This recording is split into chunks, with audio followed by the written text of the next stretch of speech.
Hey guys, it's September 28th. I was about 10 minutes into my video that I was doing this morning.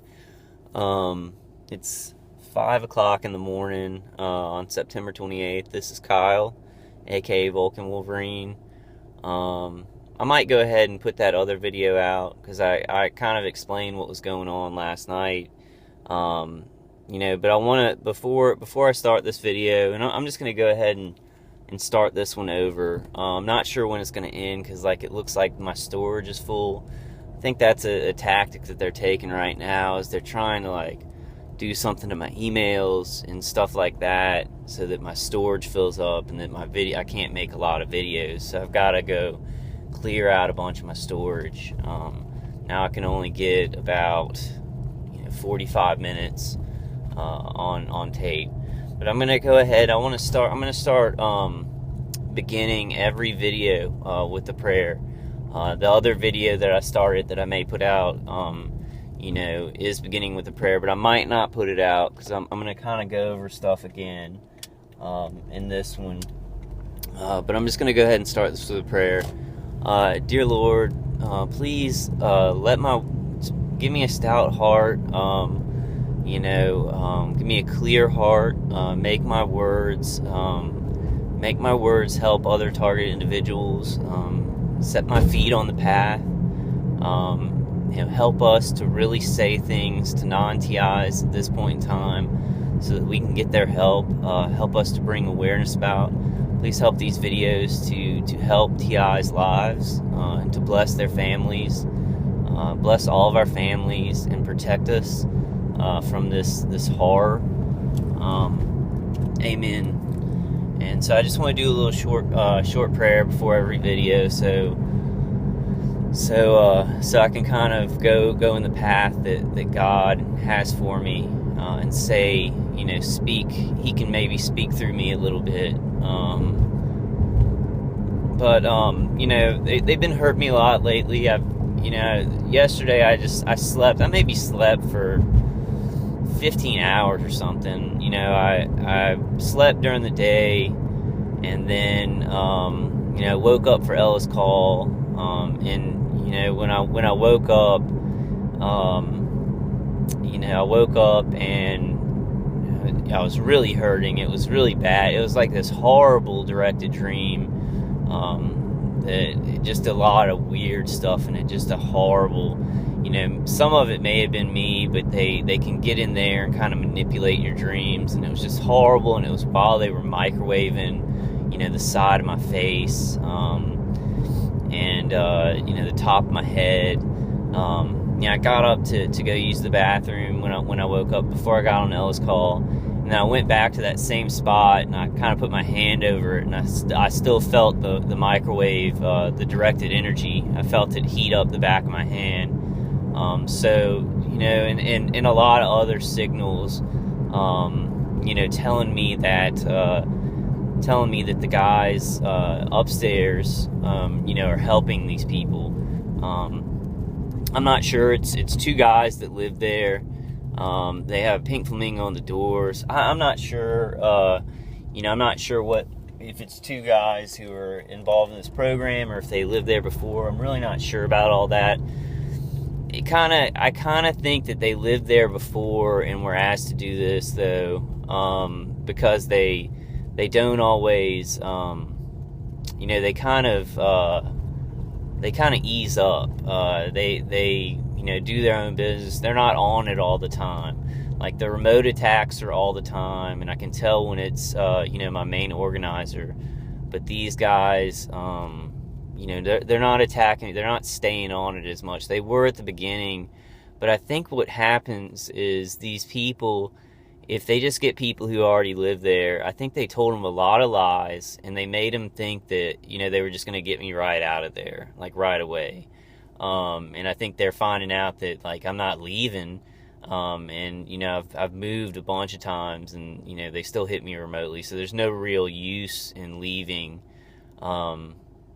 unless my mom, needs to get me out of there. There's a train up here, so it's kind of good. I'll just make my video, wait for the train. Yeah, I wanted to make this video facing you guys this morning, because I've been making a lot of vehicular stalking videos. I've gotten it at 5 in the morning. You know, I got 3 one-light cars coming down that other street, kind of a major street. But yeah, I just woke up, I got up and I was on Ellis Call, which was great. It was a guy on there, I can't remember his name, and I should, because, I've heard him speak 2 times. I just can't remember it right now. That could be just because they're microwaving me pretty hard. But he's awesome. He knows a lot about the history of this, and he does the website biggerthansnowden.com. He also has a lot of posts on Twitter. Ellis Calls always have like awesome guests, just great guests. It was a great call. I kind of wanted to ask him a question, but a lot of people were asking questions, so I just kind of listened to their questions. But then after that, it's like I've been playing a video game and trying to kind of get my mind off of it. But they're so urgent now. It's like, they think they're gonna wrap it up every night, or that's some kind of psychological tactic. Either way, it's like it's very urgent. Like right now, I'm doing the video, and usually on in the past, I'll do videos, and the V2K will subside. They'll go away because I guess they're looking at what's happened on the video or something. Now they're like really blasting the V2K while I'm doing the videos, because they're trying to interlace the torture and what they're doing to me with things that would mess me up on the videos, with things that it's like I don't think it's a good idea. And I may do it sometime. I don't know, because I know for targeted individuals it might help. But it doesn't help for non-TIs to be like, hey, the voices right now, the V2K is saying this or that, and to especially not to think about it, because a lot of the things that they say, if I just say, hey, the V2K is saying stuff like this, and somebody doesn't believe me about the microwave hearing, it makes me look dangerous. So I'm gonna kind of be a little bit I'm gonna be cautious about that. Because I think they kind of want that. They want me to be like, hey, the V2K is saying this or that. I might kind of, every once in a while, if it's something very interesting that might help y'all, I might kind of say something about it. But unless that happens, I probably won't. I don't know if I want to wait for this train. Yeah, this might take a long time. But yeah, I want to make the videos out my car, because I do think the guys above me are involved. I think they just don't have the full story. I think they've been lied to. So they're kind of winding down.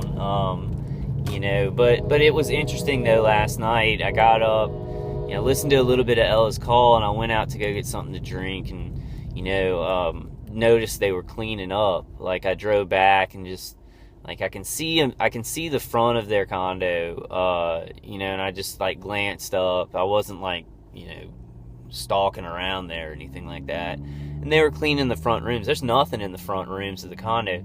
There's 2 rooms in the back, the 2 big bedrooms, and that's where like the attacks are very heavy.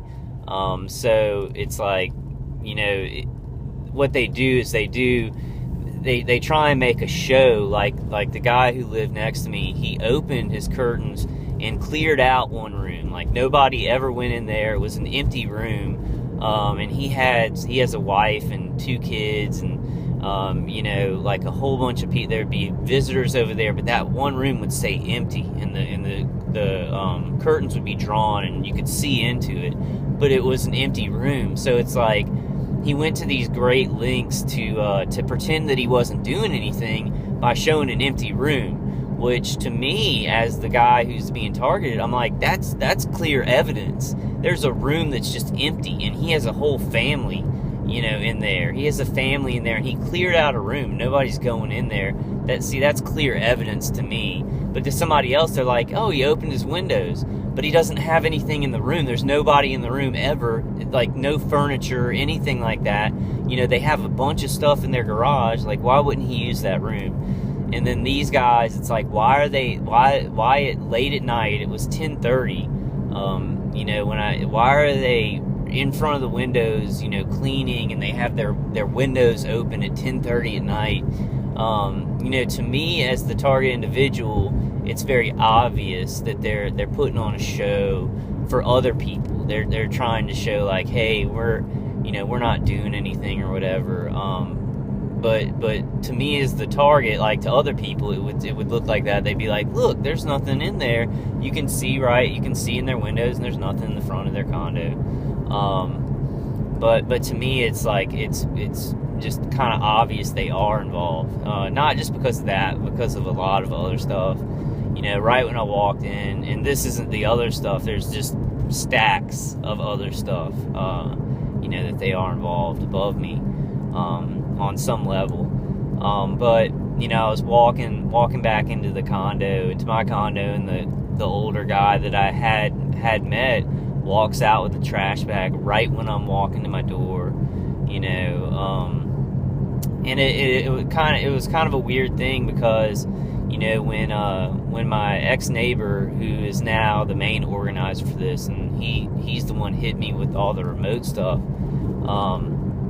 you know, he would clean up a lot after, you know, after attacking me really bad. And I don't know what that is, but it's kind of like I'm mad at that, because it's like these people are tidying up their lives by murdering and raping other people. It's like they feel like, oh, I'm going to do a little bit of spring cleaning or something like that. It has some kind of connection where they feel like they're tidying up their lives by murdering families, by ripping apart families and torturing somebody in their house. But anyway, you know, I don't know. You know, I'm going to kind of just wait and see, because it seems like the guys upstairs, like, they may have been lied to, and, you know, they're not torturing me so hard as when I first moved in there.